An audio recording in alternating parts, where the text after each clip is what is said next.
Here we are once again, back in the podcast studio. Our home away from home. It's kind of a weird thing to say, considering it is in our home. And I just have one question. I see, and the people probably just heard you sipping that Halo Burger, Coke, Sprite. I doubt it's water. You're probably treating yourself. And my question is, where the hell is my Dairy Queen, you bastard? It is water, but here's, I guess, my question, since... Why do you always start off talking about a fast food franchise? It's like a Pavlovian thing, because like for the first 3 or 4 or 5 or 7 episodes... They were on Sundays. And I had Dairy Queen. Yeah, so let me break it down then. Actually, let me break something down right off the bat then. No one here loves Dairy Queen as much as one may perceive. I was going to... I was skipping through the... There's 2 things. 2 quick points before we get started. I was skipping through the last thing, and the first one was the first 5 minutes are talking about Dairy Queen, but every time. Yeah, it's, on Sundays we have a free-for-all and do whatever we want. And if you've seen the Where Were You When We Would Ride video, that would be an example of some activity we would choose to do on a Sunday. So we end up usually doing a podcast that night, and of course, along with eating all pizzas and ice creams and things, Dairy Queen is usually the place for the ice cream. The nightcap, if you will. It is not by any means a much loved, famed, celebrated place as it may sound, because you start out every single one, and then it didn't really put me off, obviously. But there was one thing that it made me think of, and that was humor. I realize you can't really convey humor, especially to people that don't laugh at the humorous things they say. And when I was jumping around the podcast, just making sure the volume was consistent all the way from the beginning to the end, which took me about 6 seconds, it landed on me saying girls. And I remember saying something about, you were saying, you were talking about band dudes telling people they should bring them something for entry to a show. Right. And I just wanted to be clear that that was also a joke, and I may not have laughed after it. And I feel like most things I say that are funny or that I'm joking about do not come across as jokes, and people take them seriously, like when they message me offering up their girlfriends. That's cool, though. I have a couple notes on that. It is cool, but it's not... there's nothing you can bring me that I'm going to trade you my time for. So that's just a note that I wanted to clarify. Kick it off. Yeah, clarify it with. Just to note your notes. I went to a show last night. I'm not going to say who the band was, but, if they're listening, they know who they are. But I'm sure they're not listening. Why are you laughing? Because it's funny to say if they're listening, they know who they are. Yeah. And someone brought them a Xbox for guest list. It's like a $300 thing. Okay. And a ticket's $20. Yeah. But it's the chance to have access to the band. Really. Yeah, that's the big thing I have a problem with. And I appreciate the fans. We've talked about it in the past, about how there are times when I'm rude to them and put off. I'm generally reserved / kind. I think it's kind because it's my kind, I guess. But sometimes when they bother me, I just don't have a filter, I guess. Yeah. Which is not really a big deal. I don't really want a filter, but my biggest thing is, and I may be overthinking it as usual, but I don't like the idea that someone can go get something and then you owe them your time, I guess. Right. Nothing against anyone, but I don't really want it's not worth it to me to open up like I don't really want like frivolous relationships, I guess. And I may be overthinking that as well. But it takes a lot of energy to meet and know someone. And you kind of just, beyond the greeting and hey, cool, and if they want a picture or just tell a story, a lot of them will just tell a story. And that's really cool. But when someone brings you something they kind of feel entitled to, it's strange because they don't feel entitled to anything. But there are some unwritten assumptions. Like right. They're not going to hand it to you. You're not going to take off running down the street right. after Thanks, you yeah. Right. So, but then they also don't have a clause written that says you have to sit with them for 45 minutes. Right. But they might feel okay for 15. But these are all just invisible guidelines right. that you kind of go by, and I just don't want to bother with them. So those are really hard, and it really takes a lot of energy to. Well, plus I don't want anything. Right. I don't like things. There's nothing someone could bring you that would make it. Most Which of the not to time, say people haven't brought you things that are cool. A few people have. But they've never hit you up saying, hey man, can we hang out if I bring you this thing? Yeah, I really don't like that because it's kind of like, no. If I wanted that, I would go get it. I don't want it. Unless it's a thoughtful gift. Some people have given me thoughtful gifts that I think are cool. But there's stuff that's hanging up in the house, which I think is kind of funny. Yeah, it's funny that we're talking about it now that I think about it, because we have a lot of that stuff hanging on our walls, which I guess is some of the more thoughtful stuff. Yeah. Stuff that I think is kind of cool or unsolicited, I guess. I guess the now that we're doing the thought experiment, it's the desire for something in exchange, I guess, because it's not a gift, and people really do that in society as well. When we all know those people that give you something, and then you can see them keeping score in their head, and they bring it up to you 7 months later. I'll remember when it doesn't even have to be giving you something either. Remember when I gave you a ride to work? Right. Now you owe me, or whatever. Right. Or how many times I gave him something, and it's really nothing against anyone. It's just coming from my spot where I came from. I don't owe anyone anything. I don't even owe someone 50 cents. So I don't like taking things from people because... Which is, it's kind of funny that you say that because you're one of the most generous people I've ever met. Like, we have a friend that goes to Dairy Queen with us, and I've never once seen him pay for his own Dairy Queen.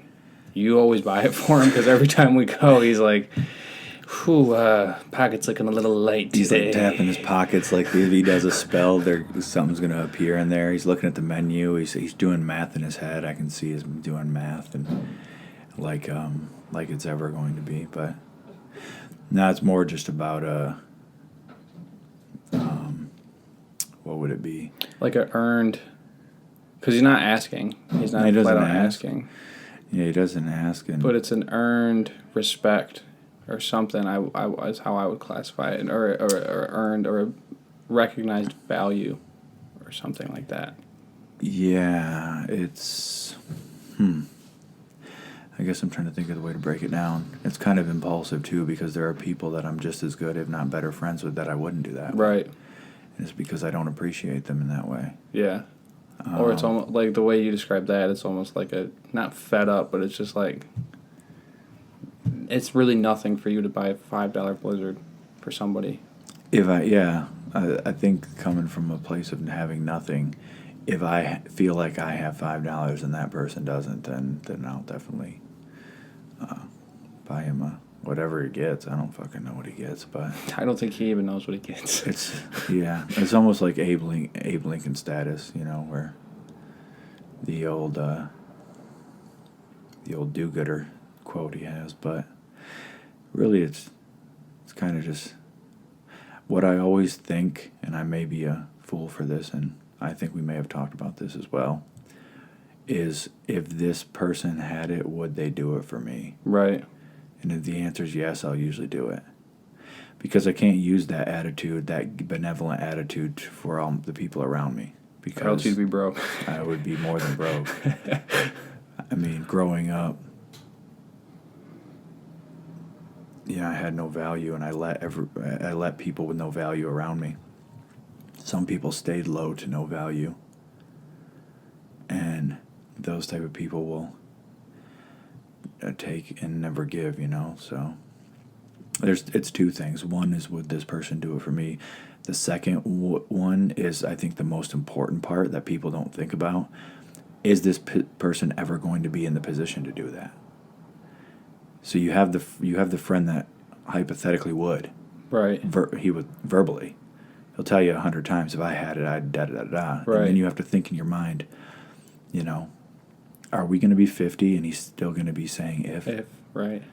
So you have to really put it against someone that, wait a minute, you're never going to be in any type of position to even buy me a Blizzard. That means something, because I think it's a prerequisite to that way of thinking entirely. If you ain't going to go and get that for yourself, you're never going to be in that position. It's easy to sit back and say a bunch of things, We might have talked about that before, but it's free. It's free for me to tell you, if I had it, I'd look out. What you would do. But my experience with people is, if they don't look out if they have it, it's, if I had more, I'd look out. So if I had 10 grand, it would be if I had 20. Right. If I were 100,000 there, I need $1 million before I could hook y'all up. If I had $1 million, I'd need 10 million before I looked out for y'all or bought y'all a house or whatever it might be. You know what I mean? It's always the more. It's never. But from my experience, it's the same regardless of what level, regardless of the level. So if I have $10 and I'll give you $5,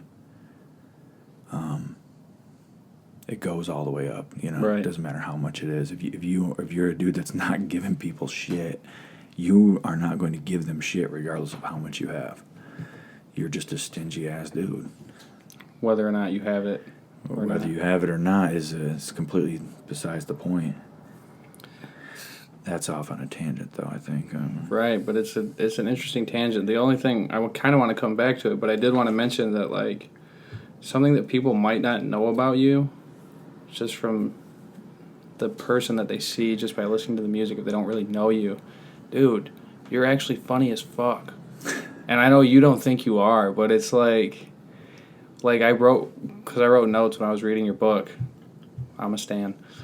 And one of the notes I wrote was about how you use humor in the book to help illustrate points and stuff. And you just mentioned, how you made this joke, but because you don't laugh at your own joke afterwards, some people don't think you're joking. Yeah. And then that gets into a whole other thing about the two different types of comedy that me and you kind of reflect, where if I make a joke, I'm usually the first one to laugh at it. Right. As you are right now. Because I'm just having a good-ass time. Right.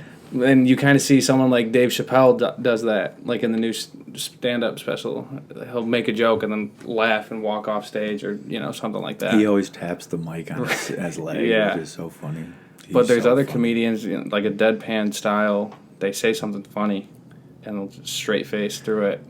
Yeah, some of the classic ones. So. The classic ones, I think, do that. Just kind of I don't know why. I do have an idea of why, and that is also why Suicide King has some humor in it. Yeah. People think that we're switching our style up or whatever, but it's more like, you're talking about suicide. And to get through, I believe comedy is the antidote to life. Yeah. Period. If you can't laugh or have a sense of humor at something, you're going to be in a rough place. And a lot of times it's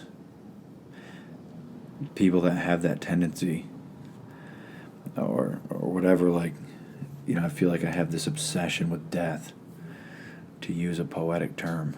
I feel like I am on a diet of death. Dude. And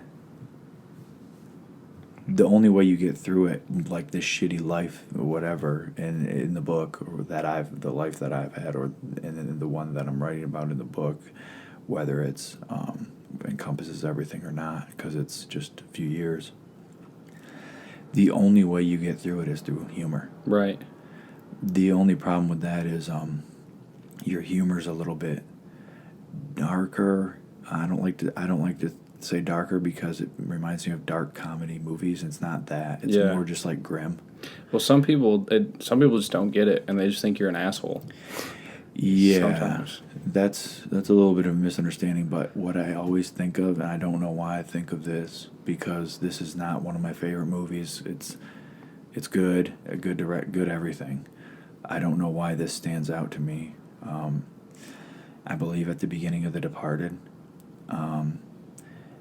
Jack Nicholson and his muscle are sitting on the beach executing a couple. Okay. Is that the beginning? I And when haven't he seen it in shoots her, years. he says, "He fell funny." Okay. I don't know if I've ever been in that same situation to talk about on the podcast, but that is the humor that I have. Right. He shoots him in the head, or it might have been a girl. I believe it was a couple. But when they fall, they're on their knees. He shoots him in the back of the head, one of them. And then he says something like, "She fell funny." And It's just like an observation that you wouldn't normally make. You wouldn't think someone would make in a situation like that. Yeah. It reminds me of an observation that I thought was similar to me. I was reading about a murder. I think it was in Italy. Do you remember about the Amanda Knox? It was her and her boyfriend had been accused of murdering her college dorm mate. No, I don't think I heard about it. I was reading Malcolm Gladwell's newest book a few days ago. It had came out. It's called Talking to Strangers. Okay. And she basically was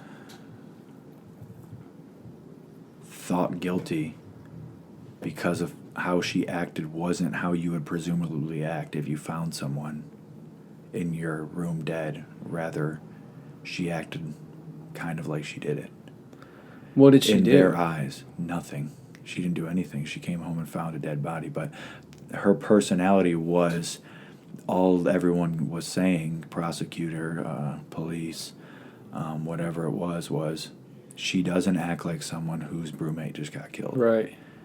She was just a little bit quirky, a little weird. Sure. Had a strange sense of humor. She didn't find it funny or anything, but... She didn't find it disturbing? Or...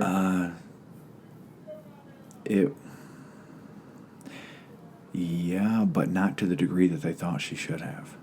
It's kind of weird. For example, she stretched in her holding cell while awaiting trial. Oh, okay. She did Little things that they thought didn't make sense for someone that just found their roommate. She wasn't hysterical. She wasn't crying hysterically or screaming in pain or whatever. She was more upset, and they thought that was a strike against her because she described an upset situation and by saying something like she so-and-so had just had her throat slashed and whatever. They thought it was insensitive enough to maybe even hint that she did it. Okay. There was not even a chance. So did she end up getting in trouble? After a few years, I believe that she got out. Okay, so she did go to jail. Yeah. That's kind of crazy. Yeah. Anyway, the point was, I always feel for those types of people. Because even when things happen to me, like whatever it may be, when I was shot, I just called one of my friends and walked back, and I went to hang out with my friends, hang out with some girls. And then I went to the tattoo shop, and I asked if someone knew anything about this shit. Kind of laughing, but almost bleeding to death, Did you, what And was the tattoo you got? No, Or you were just hanging I out? went to hide out. Oh, okay. Yeah, I went to hide out. I was with the girls for a while, and then when it became too late, I went to kind of hide out because I didn't know what was going on, really. Right. But I was kind of, I went to the diner, bleeding everywhere, shit, sat down and had me a coffee and shit. I was just thinking through things, basically. Right. But if you would have found me sitting in the corner at a diner bleeding everywhere, you would have thought maybe it was a little bit fishy. Right.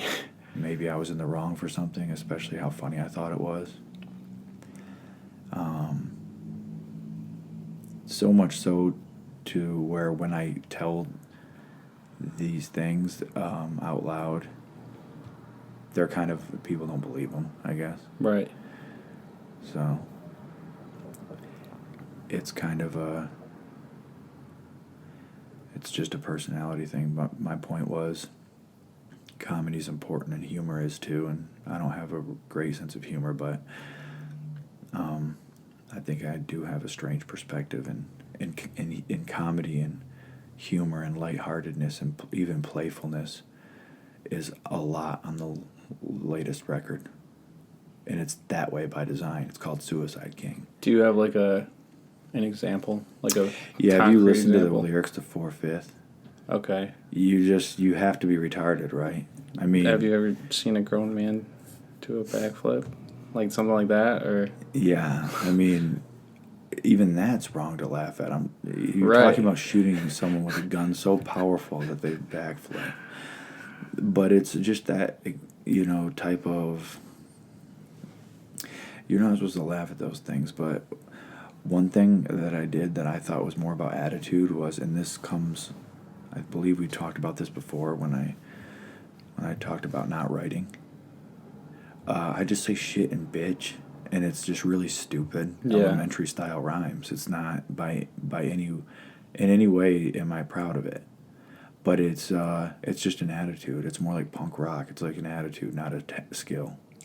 So when it says, in the first verse, I think, or something, it says bitch, shit, bitch, shit. It's like you smell so like elementary. old shit. Oh, bitch. Which we always laugh because is it Alpha and Omega? You say, it's like fuck and then bitch or like damn, and then we're like, this man just said two it's just fucking stupid as fuck, swears in a row, and he had to one up himself on Suicide King and make it 3. So maybe in the next release like, we'll get who 4 would in a ever row. write down on paper 3 words in a row? Shit, ho, bitch. That's just complete retarded. But my point is, it was well, I made all that song up in one go. That was just random, played the beat, and then I just said what I needed to say. Feeling myself that day. How much of your music do you freestyle versus write? 98% freestyle. Okay. 2% written. I mean, the proof is right there if you watch the Right That's Now pretty much freestyle proof. video. Oh, yeah. Right now. So. Yeah, and sometimes I don't like analyzing it. I let all the same, I guess. Like right now, freestyle. I wanted to call it freestyle because I wanted people to know, like, I'm just in that mood. And remember when what was going on was we were eating and he had the beat playing. Yeah. And I was like, I can probably hit this all the way through. Right. And then we just walked in there. And I didn't want to really flex. I didn't want to show no skills. I didn't want to be impressive with metaphors. I didn't want to whatever. The beat to me felt like a hypnotizing, redundant, repetitive. I didn't even want any parts. I didn't want Cad to put no horn or no bells like he usually does, or none of that texture. It's just redundant loop, and that was the mood. And it's just a mood. As they say, it's a vibe. It's a vibe. But I keep jumping back and forth. But going back to like the people asking for guest lists for bringing something, or just that idea that they can have access through a gift or through some sort of offering in some sort of way is really interesting to think about, because we have made friends through the band, whether it's like other bands that we've toured with, or there's a few tattoo artists that we know that we're pretty cool with that we wouldn't know if it wasn't for the band, or there's a couple other people. And it's kind of interesting to think about how, if that person, what gives that person the access over the guy that's just like, hey, can I bring you Dairy Queen and you can put me on the guest list? And it's like, no, I can buy the Dairy Queen. Right. I think they're admitting to not having any value. up front. They're basically saying, what do you want? And I'll bring it, and then that'll make me cool. Yeah. Or worth talking to, but it won't. And the idea that you have to do that is proof that you're not of any value. So I think the friends we made, here, I'll just give you another one. Dan Pink, who is a popular author, he has a book called Everyone is a Salesman, I think. Every human is a salesman. Yeah. Have you heard of that? I've heard of the idea. I don't know if I've read that particular book, but... comes down to the idea that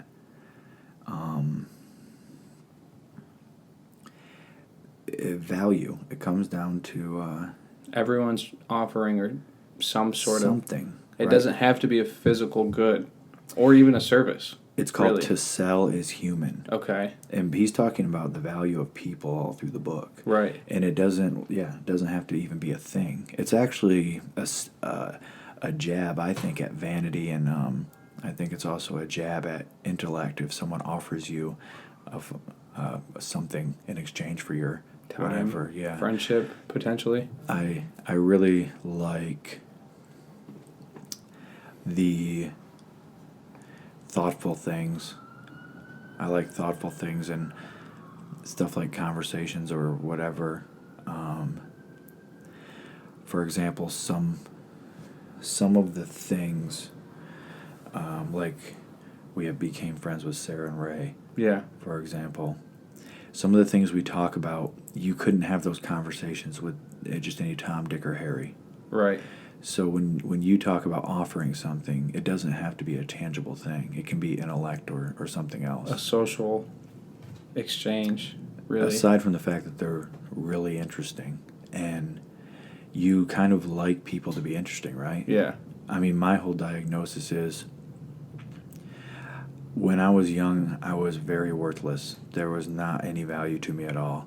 And my whole group of friends was worthless as well, because we had no worth, and we had no value in life, in society, monetarily, anywhere on this planet. We had no value. As I got older, I told myself I had to get value. Yeah. And value just meant, at that time, smart, because there was no fucking way I was going to get any money unless I went and took it from someone. And that even wasn't value, because I was just doing the wrong thing to other people that did have value. But as I got older, I realized, and we talked about this before in the past, you have to be feeling yourself. Because no one else is going to feel you, but when you can't write a song like Alpha and Omega and not be feeling yourself. Right. It's not possible. So, for better or worse, this is the author of Alpha and Omega. He clearly feels himself, right? Not all the time. Most of the time, not, actually. 23 hours out of the day, I don't feel myself. But there's that one special hour. You have to value yourself and value your time, and if you want to do any better ever, you have to really be an auditor of who you let around you. Yeah. People always talk about it and use that energy idea. They're like, bad energy getting around me. I can't, you know what I mean? But it's kind of true. But it's not wrong. Yeah. And you do that in anything. Like if you owned a business. You would fire a bad employee. Right. You would want someone valuable, right? It's the same with friends. You don't just open up the floodgates and tell everyone to come running in that you would like to be friends with everyone, because essentially what they're saying when they say, I want some of your time, which to me is invaluable and it's unforgivable too. I would rather you ask for something like anything. I would rather give you anything in my life aside from my time. Because I can get anything back. If you want the shirt off my back, you can have it, because I can go get another shirt. I'll never get another Wednesday. You wear some nice shirts, too. Sean That's John, not the point. That's not Gucci. the point. The point, you know what I'm saying, though? Yeah. They're acting like you being stingy with the only thing you can't get back. Resource that is finite. Do you think that's crazy. Because that's the only resource they have to offer is their time? They're like, hey, I'm available. I can be there and I can talk to you, but I don't have any sort of thing to give you, or any sort of stimulus. any iron to sharpen, you know what I mean? Whatever your sword may be, iron sharpens iron kind of thing. And yeah, when you assume that you're worth something, and I assume that I'm worth something, it's besides the point that I'm going to give something back to you. If you're around me, you're going to get something out of it. Right. I don't know what Whether that would it's be. free Dairy Queen. In its simplest forms. It could be free Dairy Queen, but so I'm already assuming that I have that thing worth giving. So, but when you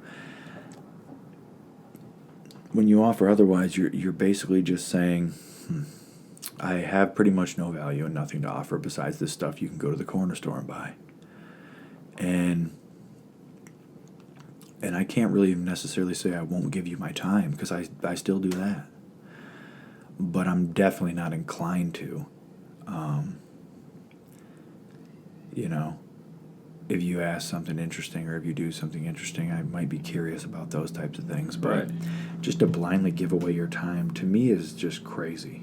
It makes no sense why people think that is an idea to be sympathetic toward. And most of the time, like the relationships that do form naturally. Like you mentioned Sarah and Ray. Like, it wasn't like we hit them up on Instagram randomly or they hit us up on Instagram randomly. It was just kind of like we took over a couple of years what they were doing, and I mean they noticed what we were doing, and it took a while, but it just kind of meshed up naturally. Yeah, and then when you have conversations over the years or whatever, you find out you actually like this person or something. Which is strange, but sometimes people, you've shown me, people just message you and be like, "Can we be friends?" Yeah. It's like, how?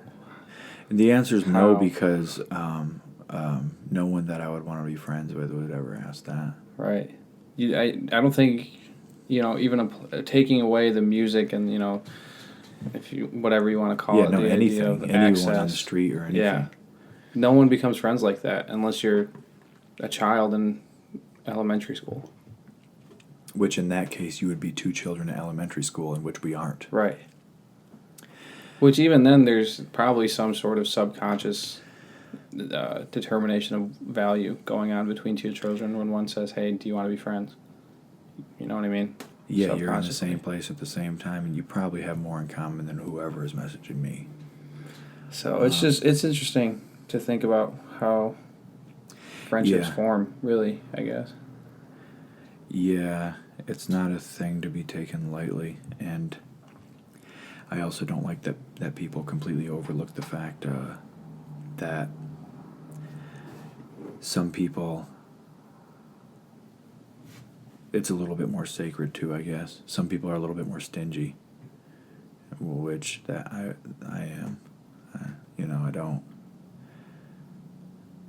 really like people that much, I guess. Right. Especially when you believe that people inherently are no good.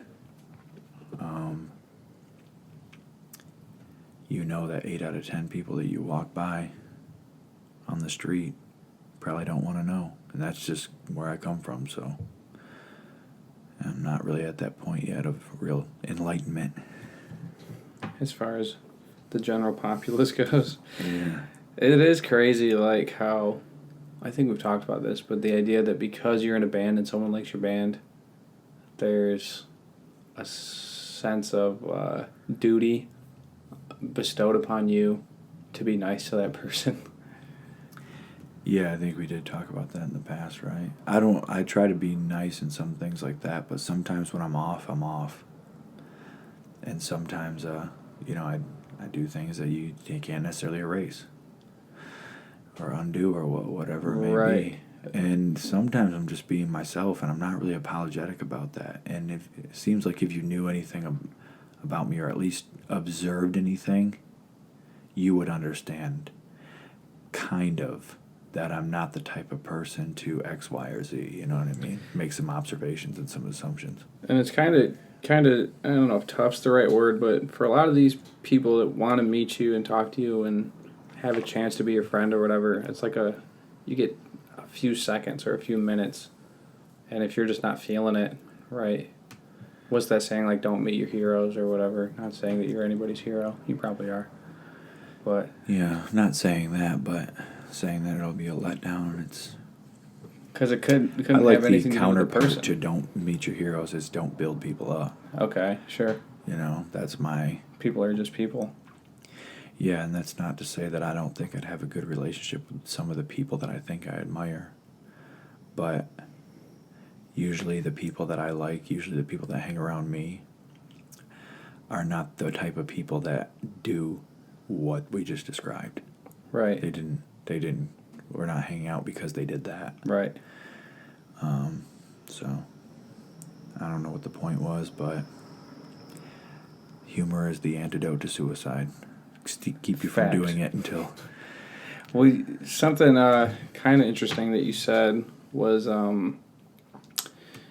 you can't erase it or something, right? When you meet somebody for the first time or whatever. And it kind of made me think, someone had asked me the other day, this is going to be a weird segue, but it makes sense in my head. Like, do you have any goals when you set out to record this podcast? Or how do you know you've done a good one when you're done with it? Do you go back and listen to it? And the answer for me is 100% no. I've never listened to any of the podcasts we've recorded. Not a second. And even though you said you've skipped through, I know you don't listen to them either. No. So when I skip through, I mean I click the mouse around on the wave to make sure that there's audio coming through at about 12 or 14 spots throughout it. Right. It maybe takes less than 10 seconds. So that's just to make sure that the mic worked. If anything crazy happens in a podcast audio-wise, that's probably why. But yeah, the idea of, so they said, how do you know when you've done a good podcast? And my response was, I really have no way of knowing. Because one, we don't have, when we sit down to do these, we're not like, all right, let's make sure we talk about X, Y, and Z and make this point and that point. We just start talking, usually about Dairy Queen. Yeah, which I already made clear, Dairy Queen is definitely not important to us. But also, I should do a cliff note here as well that we are not good at marketing and promoting. Because anyone that was doing anything would sit here and talk about all the things they have coming up and all the whatever, and smash that, subscribe, and smash the like and the follow and the shit, whatever. I don't want to get off topic, but... I mean, hey, if you want to do all that stuff, I don't listen cool. to... I don't re-listen to them now. So... And I don't... And to answer here's my bullshit opinion, which doesn't matter either. No one does. No one knows. I think this applies to everything. No one knows when what they did was good or if it was anything. Yeah. I think it's a lot of psychological dissonance, confirmation bias, as we always talk about, and it's a lot of post hoc. It's the A&R syndrome. It's no one knows until it is something. Yeah. And then they say, oh, well, of course it was this, that, and the other thing. Like in music, they say X, Y, and Z worked on it. But X, Y, and Z have failures every month. Right. You only remember the victories. And I always call it the A&R solution. So when you hand your record in, A&R will always... they'll use abstract, vague, smoke screen, fucking smoke and mirrors terminologies and buzzwords to describe what you need to do to the record without telling you. As far as adjustments to make... Yeah. Okay. Even though it's made up of so many stems, so many samples, so many sounds, even though the drums on this are made up of a snare drum, a kick drum, a cymbal, and whatever, the vocals are made up of these words doing this, the guitars are made up of this, even though it's all quantifiable. They have no idea what you should change, but they should feel as an A&R that they need to tell you that it needs to be better in some way. So they say like corny stuff like, let me get a little more, whatever. Just like, the attitude, yeah. Just then the feeling is, I just feel like you're just expressive. They use all these strange adjectives and verbs that don't go together. Yeah. They're all a bunch of retards. But the idea is, when they tell you to do that, if this thing happens to work, then it was because of that's them. why. if something fails, then the only problem is they do the same thing. They tell you all the reasons why. Because and working and failing are stupid words to use, but to bring it back to the original point when you're talking about podcasting, the truth is no. We don't listen because the truth is you and me can't tell you the difference between a good and bad one. Yeah. Are we enjoying the convo we're having? Probably. Or else we wouldn't do it. When we start not to, we just turn it off, right? Yeah, which hasn't happened. They've all been one takes. I mean, when we're done with talking. When we get done to the talk and we don't feel like talking anymore, we usually hit stop. So my and point we go, is that seemed all right. It seemed all right, but the point is no one is sitting there saying, yeah, this is going to take over the world. Joe Rogan. We're coming for you. I mean, when they're making their thing. We kind of talked about it in the last thing, like the Grumpy Cat meme or the viral thing or whatever. There's no antidote for virility. Like, there's not an equation. And these people, just to take music, the industry that I know, they don't know either. They sign dozens of things every year that all fail, and the big ones that work pay for... Right. I mean, Nickelback paid for Roadrunner's lights to be on for years. And they are the reason why so many bands continue to be signed to that label. It is interesting to think, like, what if, I don't really know how Slipknot, for example, was discovered, right? But say they never were. They would just be a bunch of dudes wearing masks, playing, probably, maybe they wouldn't even be a band anymore, but say they continue to do it, they would just be a bunch of dudes in masks playing the same songs. Right. But nobody would be listening to it because they didn't get discovered. And I'm not saying that they didn't, work hard to get whatever they have. No doubt. But they everyone that got there worked to some extent. But the point is, it's easy to see. Nassim Taleb talks about this in The Black Swan, which we have a song named after, a socioeconomic theory, that everything is so easy to see after it happens. Right. 9/11 was so easy to see after it happened. But all these, in the music world, just to stick on the business that we know, when something worked, it's, oh, this worked because of this. But when something doesn't work, it's like, no wonder it didn't work because of this. And it's just, it goes back to that A&R idea where when you hand in a record, they have to tell you a few things without telling you anything at all. Usually just some buzzwords and some bullshit to go along with it, so that when it comes out, they at least did something. Right. The only problem is they don't actually tell you anything. They don't tell you, or they tell you things that don't matter. Like, a few things are, let's say, going to radio. This was a funny experiment that I did. We're going to radio. We got this song, Eyes. Have you ever seen the videos different than the song on the record, right? It has a few guitars and some snare drums and stuff, if you recall that. Yeah. That was what we called the radio version. Because they wanted it to be more... How did they describe it? They don't know. No. More like the radio. Okay. Okay, here goes a corny-ass guitar, and here goes some corny-ass drums. And guess what? It didn't make any difference. But they just sweep that under the rug. I mean, the idea is no one knows exactly what and why, or else everyone would manufacture successes every single effort. Yeah. They don't have successes every single effort. We only know about the successes. But that's like saying you could go viral whenever you feel like it. It's just not true. There are some people that are better at it than others, no doubt, but there is no one that can sit back and just say, yeah, watch this. This is probably going to be way crazy sounding, but I'm a Lil Uzi stan. And he has a lyric that's something along the lines of, like, you say I'm a clone of you, go ahead and make another one then. Yeah. Because that's Jay-Z, a big thing in rap. Yeah, People Jay-Z said, and... yeah, or like sonnin', like, he's my son or whatever, like, I invented you, I made you kind of thing. And sometimes it is said in an endearing way, right? Like, Young Thug has a lot of people that he, helped make. Yeah, because those are people, your peers that you help.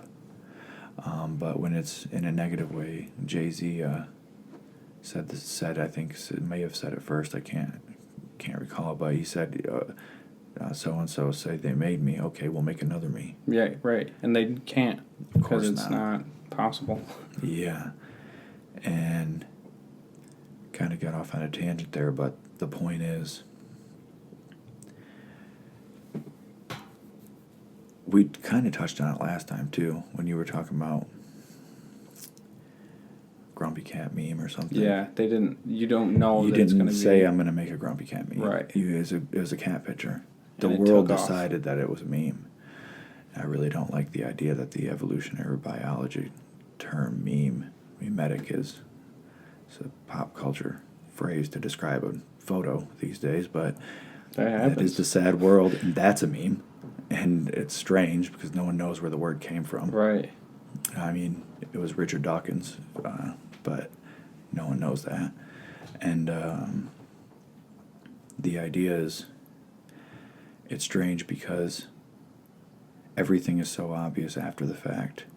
But getting back to our original point is, you don't know and I don't know when we've done anything good.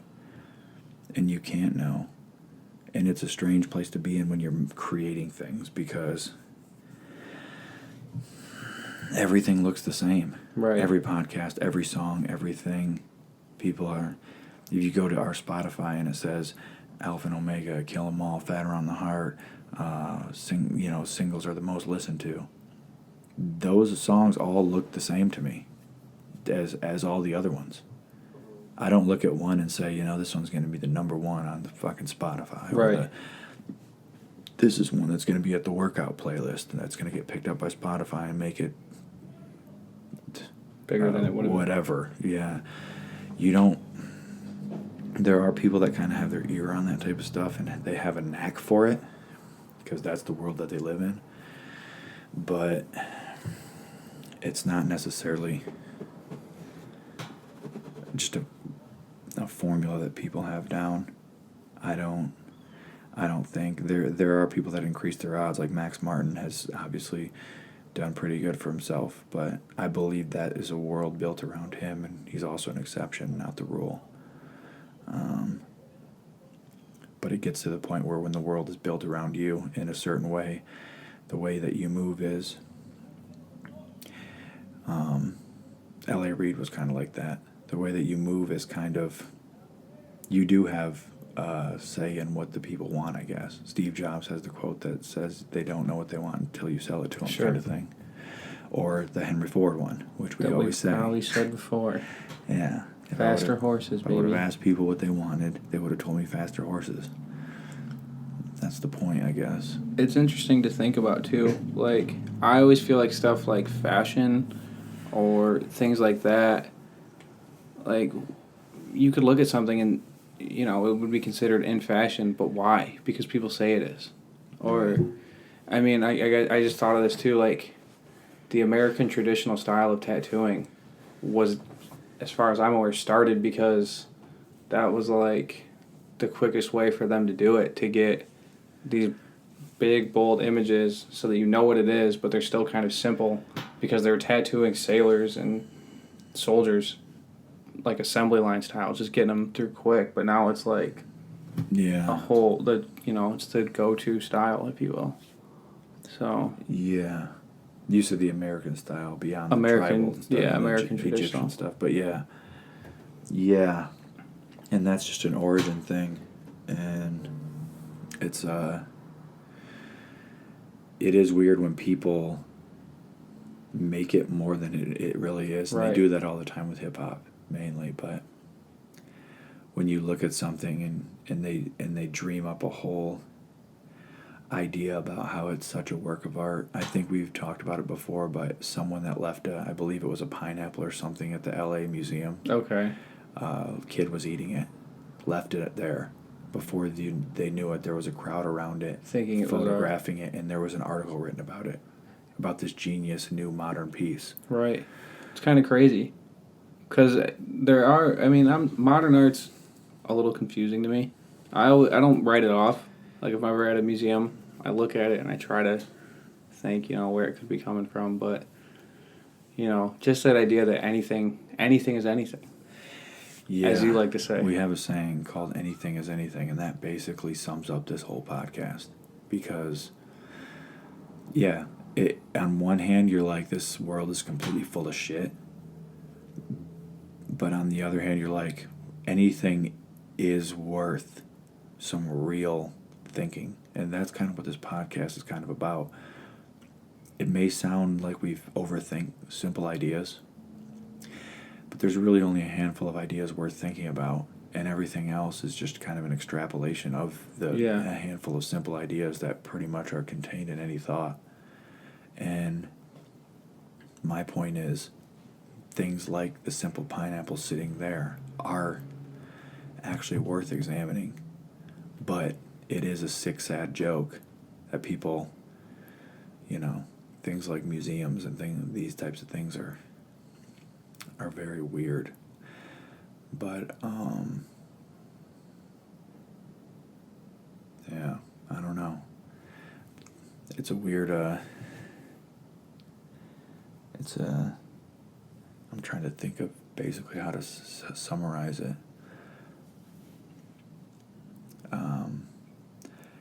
Whatever it is, and regardless if it's important or not, or it's deep or whatever it may be, I don't like when people write things off. Especially when I'm under the impression that most people don't understand most things. Right. Yet you just write it off like, oh yeah, I have an opinion about that. Don't worry. As soon as you finish talking, I'm going to tell you my view on it. I feel like that about certain movies. Like if someone says a movie sucks, I'm like, oh, so you're just stupid. Yeah, it's hard to really address that because what does suck mean? That's what I'm saying. When people say that specifically, they're like, oh, that movie sucked. Or it's like, can you give me a single reason why? Or some places to visit. Right. Like Rome sucks. Right. Like, wait a minute, you think Rome? You suck. Rainer Maria Rilke has a quote that basically says that. He says, this is not the quote, I'm going to fuck up the quote as usual, but he says, if you have such an underwhelming life, don't blame everything around you. Right. Blame yourself for not being able to call forth the fruits of life. And I like the way he puts it because, there are several people around that you can turn on the internet, the phone, the whatever you want to turn on and see people calling forth the fruits of life. Right. I know people just write that off as that they're just they're born special or whatever the fuck excuse makes you feel better about your shitty self, but the fact is they're not. You're just not doing everything you could, I guess. Yeah. I mean, I think at this point, I've only got one more thing I want to ask. What's that? How wild was last night?